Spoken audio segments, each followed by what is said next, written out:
Om Swastiastu. Selamat pagi kepada para pemirsa yang akan memperhatikan materi saya yang diminta oleh saudara-saudara mahasiswa Himpunan Mahasiswa Jurusan Teologi. Sebagai kuliah pertama, saya akan memberikan judul Memahami Teologi dan Teologi Hindu sebagai ilmu pengetahuan, dengan subjudul di bawahnya Memahami Teologi Hindu, suatu ilmu yang metodis, bukan sebagai pengetahuan harian.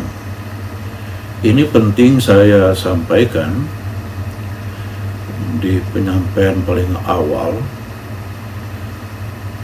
untuk mengingatkan kepada kita semua bahwa teologi itu ilmu. Jadi ilmu yang dikonstruk secara metodis, ada sistem, ada tata cara. Jadi tidak semua pembicaraan kita tentang Tuhan itu dapat disebut sebagai teologi, karena ada juga pengetahuan tentang ketuhanan yang disebut dengan filsafat ketuhanan. Ada juga ilmu ketuhanan sebagai kajian interdisipliner disebut dengan teofilosofi, itu interdisipliner. Kadangkala juga filsafat meranah menjangkau tentang hal-hal ketuhanan walaupun tidak langsung menyebut sebagai filsafat ketuhanan. Oleh sebab itu, pada kesempatan ini saya sengaja memilih khusus tentang teologi, dan khususnya teologi Hindu.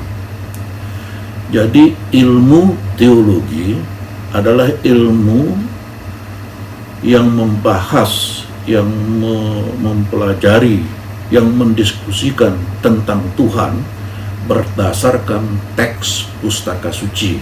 Itu harus digarisbawahi itu. Siapapun yang belajar teologi itu, modal dasarnya, pegangan dasarnya, senjatanya adalah pustaka suci.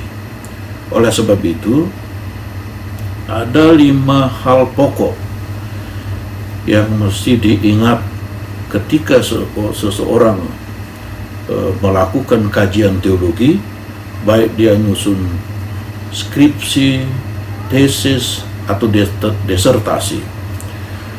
Pertanyaan-pertanyaan yang ada di dalamnya adalah, atau poin-poin yang mesti ada di dalamnya adalah, kajian itu berdasarkan teks pustaka suci, berasal dari teks pustaka suci. Ketika membahas yang dikaji sebagai kajian pustaka suci, kemudian dalam analisisnya, dalam kritiknya, dalam mendiskusikannya, itu harus menggunakan pustaka suci. Jadi kalau dianggap misalnya kita sebagai kegiatan olahraga, misalnya kita anggap olahraga, maka contohnya tinju, di kanan kiri ini itu harus teks itu, jadi bermain cantik dengan teks itu. Oleh sebab itu ada perbedaan antara persilatan ilmu ketuhanan dengan filsafat. Filsafat tidak menggunakan teks, tetapi pikiran. Itu yang harus dibedakan sehingga tidak rancu itu. Artinya lulusan-lulusan teologi itu nanti tidak memiliki senjata untuk jadi bahasa senjata ini dalam arti instrumen atau alat untuk pembelaan diri dalam argumentasi ilmiah. Jadi argumentasi ilmiah orang teolog itu harus menggunakan kitab suci. Oleh sebab itu, seorang teolog itu tidak perlu ragu mengadakan apa yang disebut dengan critical text. Critical text itu bukan berarti menjungkir balikkan teks, tapi menganalisis secara dalam, sehingga dari kandungan kitab suci itulah kita bisa gali untuk menguatkan serada atau iman. Jadi kita tidak ragu untuk mengimani atau mempercayai sesuatu karena ternyata ungkapan teks yang bersifat singkat, bersifat simbolis, kita gali apa makna di dalamnya itu. Kemudian cara menggalinya itu harus menjajarkan teks, harus memadukan berbagai macam teks, beberapa sumber. Semakin banyak teks yang mirip atau yang sama kita temukan, itu akan makin kuat. Kemudian kegiatan menganalisis itu dalam rangka mensucikan teks itu perbedaan. Jadi analisis kritik terhadap teks pustaka suci berbeda dengan analisis melalui filsafat. Kalau filsafat bisa menolak, bisa menerima itu, tapi kalau ini dalam rangka menyucikan pustaka suci, itu harus menjadi catatan. Analisis kritik itu tetap mengagungkan pustaka suci, karena pustaka suci itu banyak sekali rahasia yang susah dipelajari.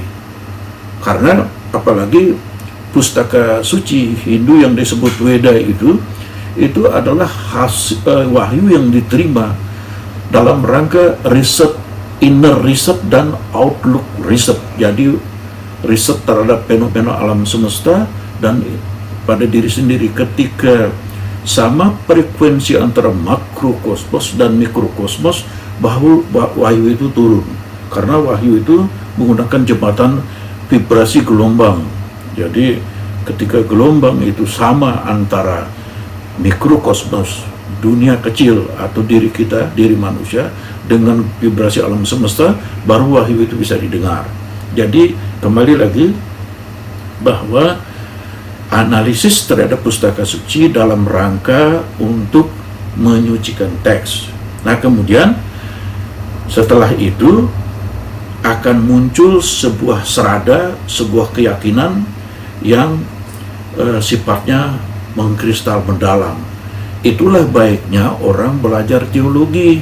Dengan memahami keyakinan, maka keyakinannya tidak mudah goyah. Semua agama mengajarkan kepada umatnya agar belajar keyakinannya itu dari teks pustaka suci sampai mengkristal gitu. Jadi tidak mudah dikonversi atau pindah agama gara-gara mendengar karena hanya alasan karena mendengar ada yang lebih baik.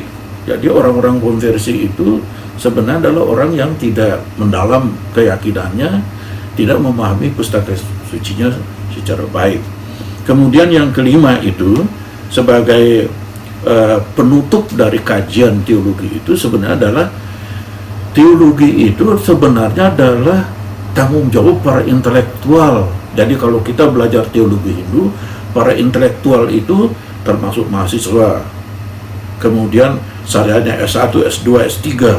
Nah, inilah yang memiliki tanggung jawab untuk menjelaskan teologi itu.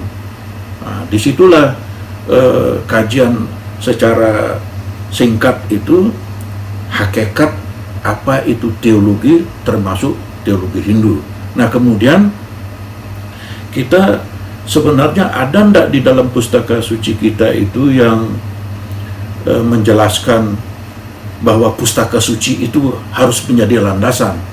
Kembali kepada kuliah-kuliah yang saya berikan di kampus itu, bahwa ada teks yang menyatakan di Brahma Sutra 1.1.3 jelas sekali disebutkan di situ Sastra Unit 2. Pustaka suci adalah alat atau cara untuk memahami Tuhan secara benar.